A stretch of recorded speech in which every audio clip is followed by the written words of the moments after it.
Welcome back to the Heartbeat of Money. I'm your host, Jon P. Moffitt, and today we've got a powerful conversation lined up about legacy, leadership, and what it really takes to build wealth that lasts beyond you.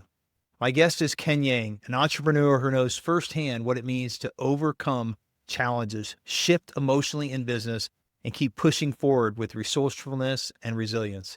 He's the creator of Buy Here, Pay Here Mastery, and he coaches business owners on building with legacy in mind, breaking through mindset barriers, and leading with both wealth and wisdom. Ken's journey is more than just about business. It's about the heart behind it, the emotional shifts, and the way entrepreneurship shapes who we are.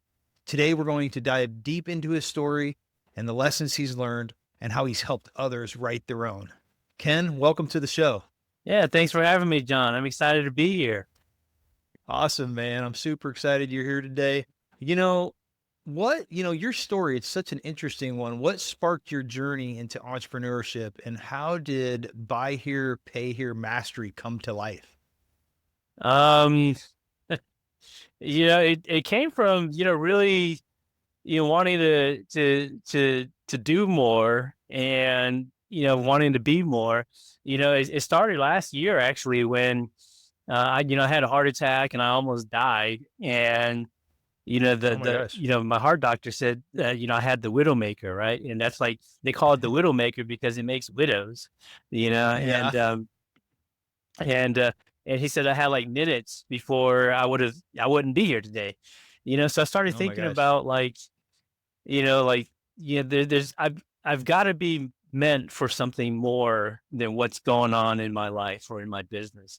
Of course, I've had a successful business. I was a car dealer, a used car dealer for over 20 years at the time, and I did buy here, pay here, which is basically we finance customers, that want to buy a car from us with our own money, and it's a very high risk type of loan, but that was the industry that I was in, and I started thinking about what's next for me. I feel like I'm meant for more than this, and Mhm. that's when I created Buy Here, Pay Here Mastery. And, so I'm out here coaching and consulting dealers that, are struggling in their business. And so I wanted to just be able to give back and give back what I've learned. And of course, I made a ton of mistakes in the 20 years in business, but I've learned a lot and I've grown from it. And I want to help those that are either new to the industry or that are struggling with, cash flow or struggling with management or operations or sales or marketing or whatever it is.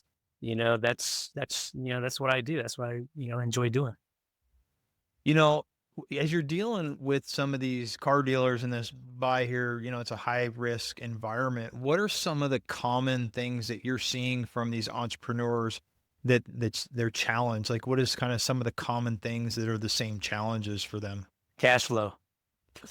Cash flow. Yeah, And cash flow so management. cash flows drive, I think, particularly based on how they have to set up their financial structure with those businesses. Is that correct? So let's educate the listeners a little bit on the back end. A lot of people don't understand how it works, and so let's give them a little peek under the hood. Like when you're setting up a buy here, pay here car dealership, tell me a little bit about the financial products that are used in those situations. So a lot of times a dealer, a used car dealer, when they start a buy here, pay here operation, they're either starting with a little bit of their own money, which sometimes when I say a little bit, it could be only a few $1,000s, not even 50,000 or $25,000. And quickly they'll use up that money fast. And then they start looking Yeah. for other options, like a floor plan or like line of credit provider.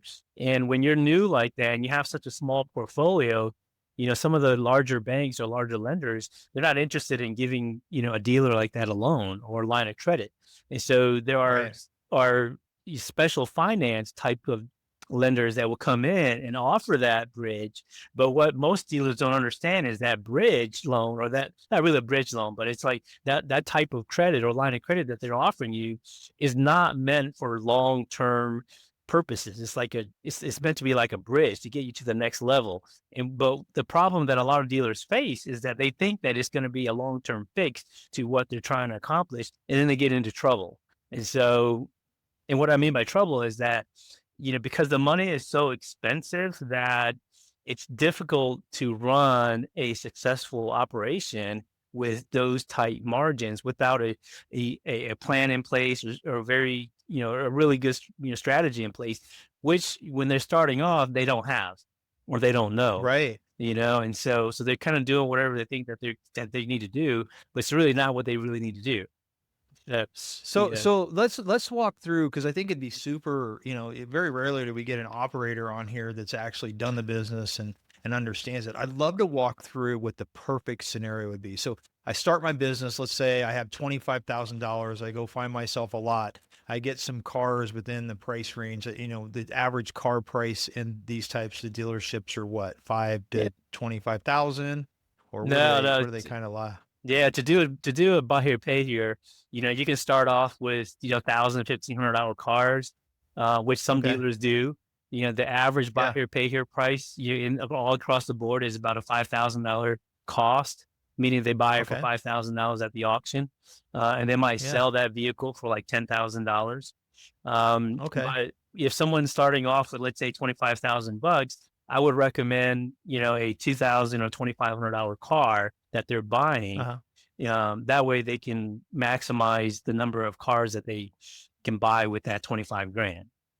So So we have 25 grand, we've got 10 cars we can go buy, but now we're out of our $25,000. that's right. And so we go to one of these finance companies that pay the higher interest rate, but not only a higher interest rate, they also have, from what I know about them, a certain structure on how you have to pay it back hmm that creates cash flow problems.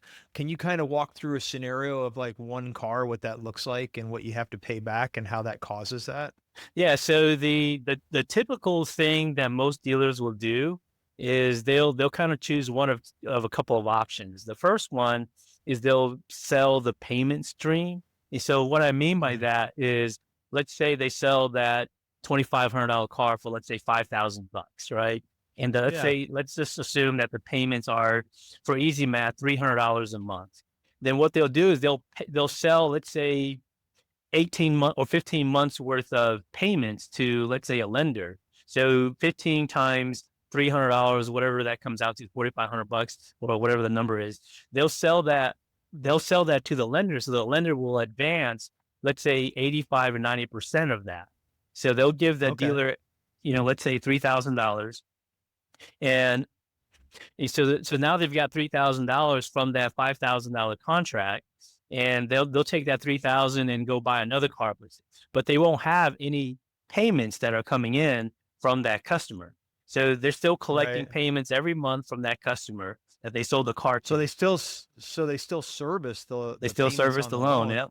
So now you've got a cost of servicing, right? So Mhm. is servicing done in today's world manually, or is it done Yep. in-house, or do Yep. you It's have done a in third house. party do it? Yep. Okay. It's done Oh in wow. house. So So the dealer's collecting. now you're paying a payroll, right? You're gonna pay That's right. somebody to do that. Okay, okay. Yeah. Yeah. Wow. So Yeah. so I can see how that snowballs fast. And so what is if you were to say to somebody that was thinking about getting in this business and you were to give them the crystal ball and you're like, say, I'm starting out with 25,000, where would you put your boundaries up as far as how much you would possibly sell in payments?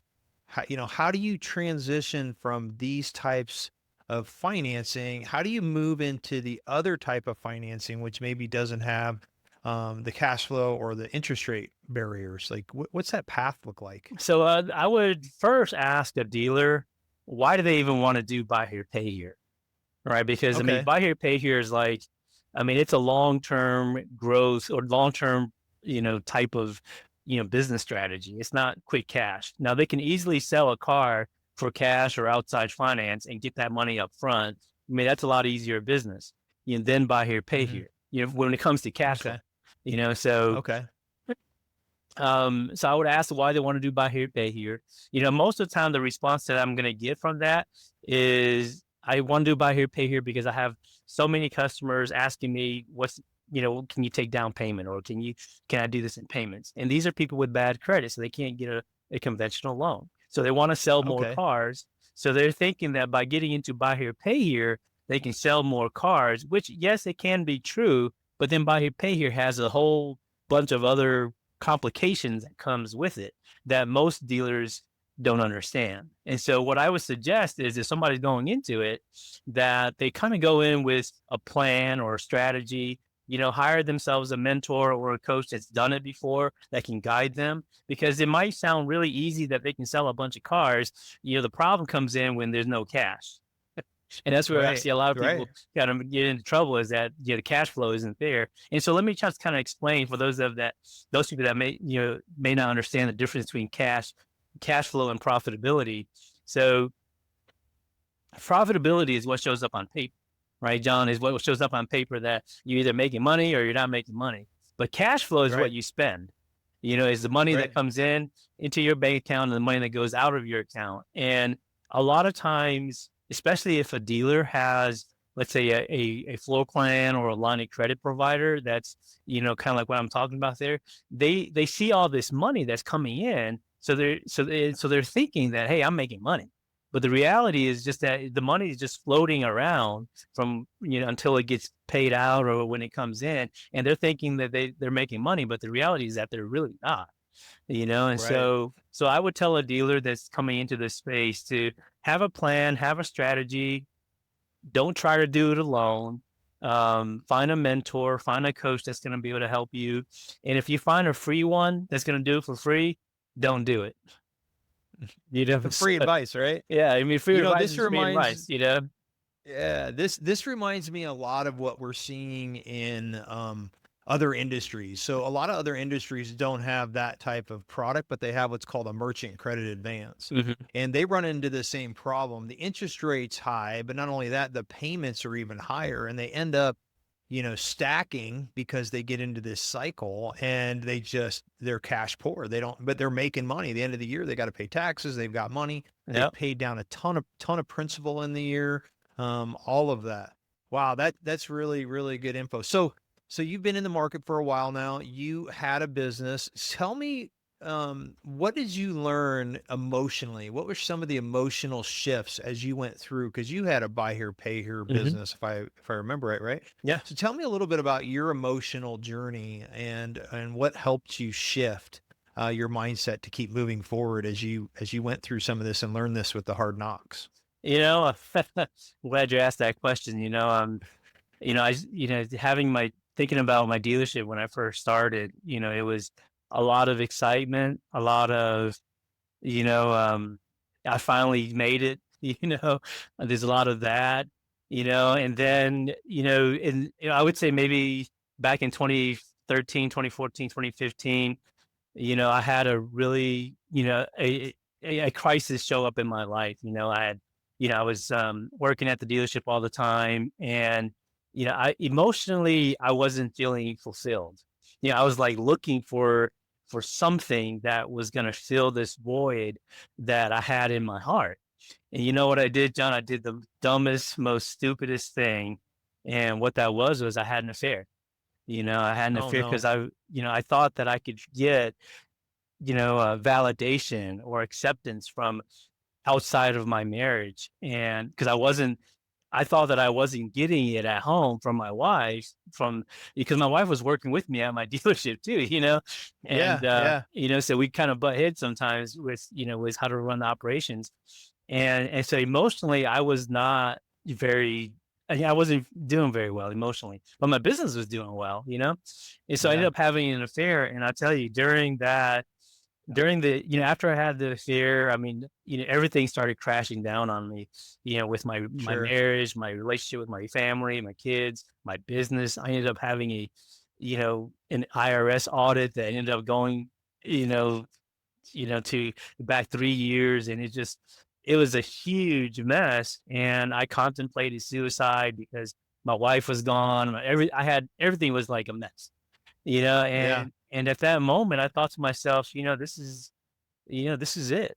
Like, I have nothing left. I have nothing else to live for. It's like my life is just some, huge mess. And, I might as well just end it all, and I yeah, actually tried it. It didn't work. God had other plans for yeah. me. And I Well, I'm glad it remember, didn't work. yeah, I wouldn't be here today, right? But, Yeah, I'm a religious person. I believe in God, and I remember, one day, I was leaving for good, and I called, and I left notes to all of my family members, and I took out a bunch of cash, and I was just driving west, and I don't know where I was going. This is during my separation, and I don't know where I was going, and I remember it was like, it was probably like midnight, and I finally stopped off at a hotel and to sleep for the night. And I was like maybe 10 hours away from my house or my home. And, I stopped off, got a room at La Quinta Hotel, and this was like in Memphis, Tennessee. I'm in North Carolina. Yeah. So, and, Yeah. and I remember I was praying and I was just crying to God, like, Lord, I just wish that you would just take me tonight. I'm ready to die. I'm ready to go. I just can't do this anymore. And I remember it was like very vividly. It was like 4 o'clock in the morning. I hear this loud voice, like in my head as I was sleeping. And this voice said, his voice of God, he said, get up, go home, and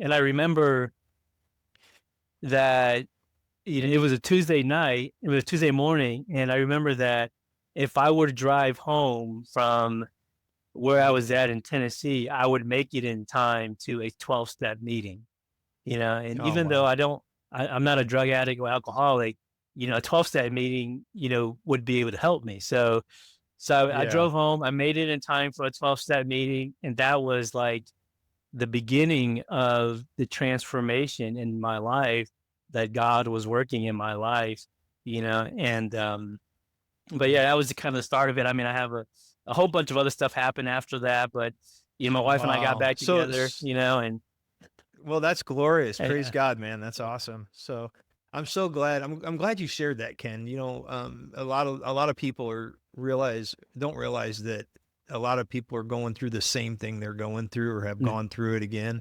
And I really appreciate you sharing that. So you felt, unworthy or unloved, or you're emotionally challenged. Your business is doing well. You're working with your wife, which most people think, God, you get to work and see your wife every day. How amazing is that? I work with my wife, and yeah, so yeah. I know that vibration, and it could be great some days, and some days it can be challenging. But so then God speaks to you and says, go home. You hit your 12 steps. So what changed emotionally? Like, what mindset shift did you have now? So you've gone Yeah. through this, been a little bit successful, and you still have your business, right? Or did it shut down, or you still No, no, have I it still had a operating? business What? back then. Yep, it was still Okay, okay. operating, So now, and you got to go from this emotional challenge that you had, and now you've shifted. You're going through this step. Talk to me about that mindset and that emotional shift, and kind of how you came out on the other end, and what changed going forward. yeah. So it didn't happen overnight, right? The mindset shift didn't happen overnight, but it went from Yeah, feeling unworthy, not good enough, I don't fit in, to, I am worthy, I am good enough, I do fit in, I do belong here. It shifted from that to that, which yeah, that like knowing and feeling and believing that, there's worth and there's value here inside of me, and it's proven by Jesus dying for me on the cross, right? He's yeah. sacrificing his life for me, but it's proven by that. And so knowing and believing that shifted what I was seeing, where I was looking for approval or acceptance from those on the outside, to where I have it all in here through the grace of God, through the Yeah. love of God, and I can be resourceful. I can be, Yeah. courageous. I can be bold, Yeah. and I can take, uncomfortable actions. Whereas before it was, hey, should I really do this? Do Yeah. I, is this even gonna, work? Am I even capable of this? To no, I'm gonna do this. I'm choosing to do this because I'm choosing to do this. And I so, love that. I love that. Bold action. I yeah, can now take bold action because I don't need outside approval from anybody. I'm good enough where I am, and I am who I am, and I yeah. am. Wow, that's pretty cool. So what was some bold actions that you took that you could look back and say, "Man, this was a bold action that I took and I felt great about it." Yeah. So the first thing was I had to get humble, like extremely Yeah. humble. I had to let go of my pride that I can do, I know it all, that I can figure it out. Like I don't need anybody. I had to let that go. Right. So I had to start Yeah. asking for help. So bold action for me was the first one was asking for help. you know, Yeah. and Yeah. and then Who was the first person you asked for help from? Do you so remember, like, yep, or somebody that was memorable? yep, yeah. The first person, it was at the meeting that Tuesday night. It was at the meeting, and I shared my entire situation with everybody at the meeting, across that meeting. And that after the meeting, I asked. His name was Patrick. I asked Patrick to be Yeah. my sponsor. Okay. And Yeah. and I would and John, I would have never showed up in those rooms, Yeah. and let alone ask somebody to be my sponsor, But that was a bold Yeah. action that I took, the very first one, and that I shifted love it. everything, and that was the first thing that I did, is doing that. So what was the first bold action that you took in your business? So hiring somebody that to replace the Okay. position that my wife was in, because she was managing the Okay. accounts and managing the team, and because she no longer was there. And so I said another Yeah. action I took was hiring somebody and having faith that that person was going to be able to do a good job, which How did that eventually affect your relationship by with her not having to do that with with your wife? well, so we were separated for almost a year. So I didn't really have a relationship with her during that time Yeah. because she had a restraining order against me, so I couldn't talk to her. Yeah. Yeah. So, but it was uncomfortable at first, John, because I was so used to her being there and running certain things because we did it Yeah. for gosh, like 10 years. We did Yeah. that for like 10 years. And so she had to manage all that stuff. And now she wasn't there to do it. And so Yeah. the other thing was that I did certain things I didn't know because she was doing it, doing most of that work. And I had to get Yeah. present to the stuff that needed to get done. And so I had to Yeah. learn, some things, but eventually, even though it was uncomfortable doing that, like having somebody else do that, our relationship got better because, it was more now about, hey, how can I serve you as, me being your husband and you as my wife versus, I'm your boss and I need this done. So the Such an conversation. interesting dynamic, Yeah. right? Like Yeah. it's a sense of interesting. I'm so glad that's all worked out for you. And so the business goes on, wife and you work things out, right? You We guys work are things out. together? Yeah. Yeah, and we actually were headed for divorce because we were separated for almost a year. And in North Carolina, Yeah. you have to be separated for a year before you can actually file for divorce. And my wife was actually Yeah. planning to file for divorce, Yeah. and but what changed in that was that I showed up differently in our Yeah. relationship, Yeah. Yeah. and because I had done a bunch of work on myself and I took a bunch of courses, took a bunch of seminars just to really figure out like what's causing all this, what's causing me to do the things that I do or behave the way that I behave. Like I figured some of that stuff out, and so I shifted who I was and how I Mhm. interacted with people, and that caused opened up the space for my wife to really see me in a different light, which in turn Mhm. allowed us to be able to come back together, have some really good, So meaningful conversations. I love that. So probably other relationships help too, right? So you decided you went through this transformation of yourself and did some soul searching. So how did you show up different? Like what if I were to say if I could have the two Kens show up to the same, you know, same event, like tell me the difference between how you showed up before versus how you showed up now. So the old Ken would be easily angered, like I would get angry easily. Mhm. The other way was that I was very timid and self-doubtful, not very confident in who I Mhm. was. And that's kind of a contradiction, right? Like I'm a business owner, but yet I'm very timid and shy and self-conscious and not confident, right? And so that's kind of who I was then.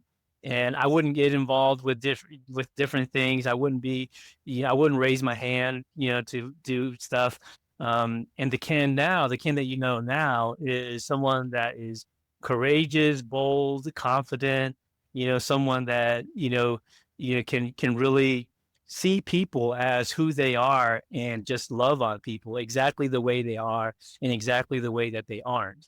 And I don't expect, when I have a relationship with somebody, I don't expect people to show up a certain way. I let them show up however they show up. And Oh, I love that. and, I just work with that, and if it's something that doesn't work with me, then I'll communicate it. Or if it's a relationship, then I'm usually, now who I am is usually I'll talk about it up front so that we can, work out whatever needs to be worked out. But before I wouldn't do that. I would just get upset and angry when you don't show up the way that I want you to show up, or you don't do the things that I Right. want you to do. I just hold it in, kind of like a passive aggressive type of behavior, right? And just kind of, Yeah. like behave like that. But I don't do that as often anymore. Oh man, I love that. I love how you show up. I love how you show up and you're engaged and you're present. And I love, and I think a lot of emotional challenges we have as entrepreneurs or entrepreneurs have is we feel, although we're looked at as like this leader, we do have self-doubt. We don't know if we're making the right decision. A lot of it's because we don't have a sounding board. Yeah. You think about it, as children, we grow up always asking, are we right? Are we right? Is this the right way to go? We look for encouragement. We look for people to say, yep, you're on the right direction. Keep going. You're doing good. And when you're on an island as an entrepreneur, sometimes you don't get that. You don't have access to a board. You don't have access to mentors.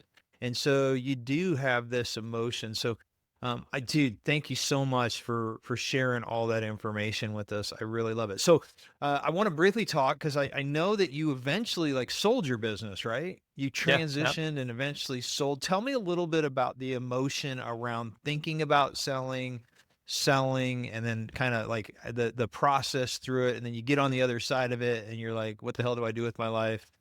Can you walk us through that journey a little Oh bit? yeah. Yeah. Yeah. Definitely. So when I had that diagnosis from my doctor, right? I thought about, like, there's got to be something more for me. Like, I feel like I'm meant for more than this, and I didn't know what that quite was. And at that time, I was in a position where I was kind of resigned about my business already, and so when I thought about selling, I just kind of like, and I didn't know you at the time, and I didn't know what to do. And so I was just like, you know what? I'm just going to sell it I think it's worth X amount of dollars. I'm just going to sell it for that. And the surprising thing was, when I pitched it to somebody, I was pitching it higher than what I was thinking that I could get for it, because I had spoken to a couple of people and they said, "Oh no, it's only worth this amount of money." So when Yeah. somebody came by, he was like, "Yeah, I'm kind of interested." And I said, "Okay, well, if you want it, then I'll sell it for this." And then I didn't think he was serious. I was still working in the business. And then he came by and he said, "Okay, I want to buy it." You said it was that Oh, amount. Yeah. wow. Yeah. So I ended up selling it like that. But I tell you, John, after selling it, I felt really lost, right? Yeah. Like I Your felt identity was lost. gone, right? Yeah, exactly. And I didn't have somebody like you that could, that could talk to me about it. And I wish I Yeah. did, because I would have probably gotten more, or I probably, uh, would have been able to save some heartache, but I felt lost. I felt confused. I felt like what you said, my identity is sold, so I kind Yeah. of didn't do anything for like 6 months, and just kind Yeah. of piddled around with, well, I didn't, not that I didn't do anything. I went fishing, I did some other stuff, Yeah. but then I kept asking God, like, what do you want me to do? Like, what's next for me? Like, I feel like there's got to be something more, and then Yeah. the opportunity showed up as, hey, you know what? I have all this experience and all this knowledge. Why don't I take that to help somebody that was in my position, or that may be going through the Yeah. same thing I was going? And so that's where Buy Pay and Mastery was born, was from that, you know? Oh, I love it. I love it. So those are out there listening, wanting to get in the car business or thinking about the car business. We'll put a link down below in our description here in the YouTube channel so you can check out Ken's class there and get to know Ken a little bit. Well, Ken, thank you so much for what you shared. If you could leave the entrepreneurial community that listens to us with one thing, what would you leave them with today? So I would leave them with, you're not alone. You're good enough. You're worthy. Believe in yourself because God believes in you.